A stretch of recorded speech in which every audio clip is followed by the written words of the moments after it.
बिस्मिल्लाहिर्रहमानिर्रहीम। जैसे कि आप सब लोग जानते हैं कि सीएसएस का इम्तिहान जो है वो हर साल साल के पहले 3 महीनों में होता है और अभी बड़ा करीब आ गया, 3-4 महीने रह गए हैं। एप्लीकेशन वगैरह भी कॉल कर ली गई हुई हैं। इसमें मेरी जो सीएसएस के रिटन पेपर में अंदर जो कैंडिडेट्स अपीयर हो रहे हैं उनको 3 से 4 बहुत इंपॉर्टेंट बातें हैं जो उन्होंने जहन में रखनी है। सबसे पहली बात जो उनके जहन में होनी चाहिए वो ये है कि जो आपका सिलेबस है, सिलेबस को वो बहुत उस पर स्टिक रहें, क्योंकि सिलेबस ऐसी चीज़ है जिसके ऊपर उनके एग्जाम्स बनते हैं। सिलेबस के एन मुताबिक ही क्वेश्चन पेपर बनता है और 90% ऑफ द टाइम जो सिलेबस होता है उसी के अंदर अंदर से ही सवाल आते हैं। तो लड़के वैसे तो लड़के जो तैयारियां करते हैं वो बुक ओरिएंटेड करते हैं, कोई एक किताब पढ़ लेते हैं और समझते हैं कि तैयारी होगी, ऐसा नहीं है।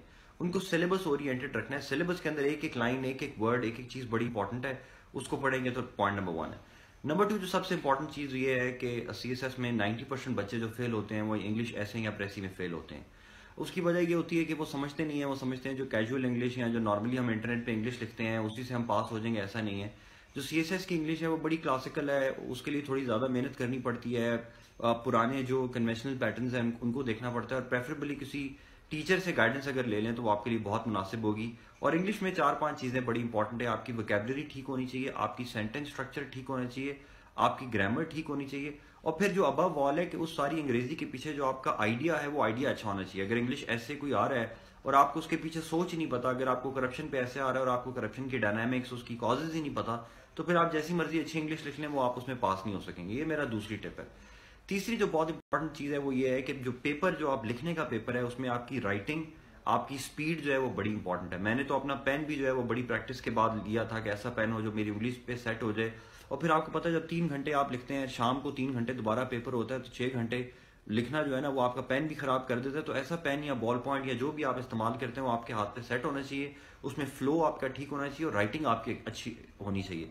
देखिए आपके दिमाग में कितने आइडियाज थे वो तो आप टीचर को नहीं बता सकते, लेकिन अगर आपकी राइटिंग अच्छी है, यानी कि लिखारी जो है वो आप अच्छे हैं, तो आपको जो एग्जामिनर है वो बड़ा अच्छा इंप्रेशन लेगा कि साफ सुथरा क्लीन पेपर है, इसने खोला खोला लिखा हुआ है। जगह आप छोड़ें ताकि एग्जामिनर जो है वो अच्छे तरीके से टिक करे। हेडिंग्स का इस्तेमाल आप जरूर किया करें। इतनी लंबी आपकी अंग्रेजी पढ़ने पे एग्जामिनर टाइम ज़ाया नहीं करता। आप खुद सोचें 15 से 20 हज़ार पेपर उसने चेक करने हैं, 90 डेज का टाइम होता है, तो दिन में अगर किसी को 100 पेपर चेक करने पड़े तो वो कितना टाइम देगा? 2 मिनट, 3 मिनट, 5 मिनट, 6 मिनट दे देगा मैक्सिमम।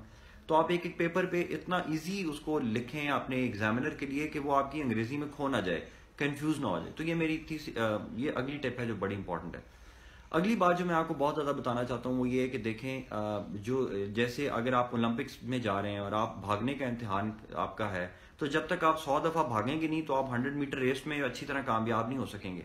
तो ये सीएसएस का इम्तिहान जो है वो सिर्फ आपके दिमाग या आपकी कैपेबिलिटी का इम्तिहान नहीं है, वो आपकी राइटिंग का भी इम्तिहान है।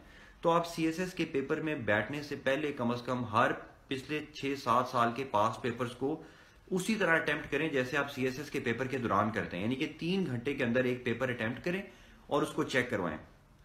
चेक करवाना बहुत जरूरी है। लड़के अटेम्प्ट करते रहते हैं और समझते हैं कि मैंने पिछले 10 साल के पेपर्स कर दिए, मेरे से बाहर कोई चीज़ नहीं है। लेकिन जब आप चेक करवाते हैं किसी अच्छे टीचर से तो वो आपको बताते हैं कि जी आपकी ग्रामर में गलतियां आ रही हैं, या आपका आइडिया ठीक नहीं आ रहा, या आपकी कोहेरेंस नहीं है राइटिंग के अंदर, या आपका इनिशियल जो पैराग्राफ है, जो फर्स्ट इंट्रोडक्टरी पैराग्राफ है जिसने सारा इम्पैक्ट डालना है, अगर वो इम्पैक्ट नहीं डाल रहा तो आपका पेपर का वो सारा खराब हो जाएगा।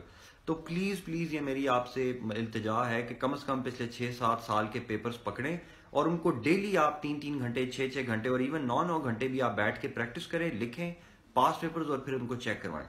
लास्ट पॉइंट मेरा ये है, क्विक पॉइंट, वो ये है कि एमसीक्यूज को सब हर कोई बंदा इग्नोर करता है, कोई एमसीक्यूज की तैयारी नहीं करता। अब एमसीक्यूज की तैयारी बहुत आसान हो गई हुई है। हमारे जमाने में तो पूरी किताबें पढ़नी पड़ती थी फिर एमसीक्यूज निकालते थे।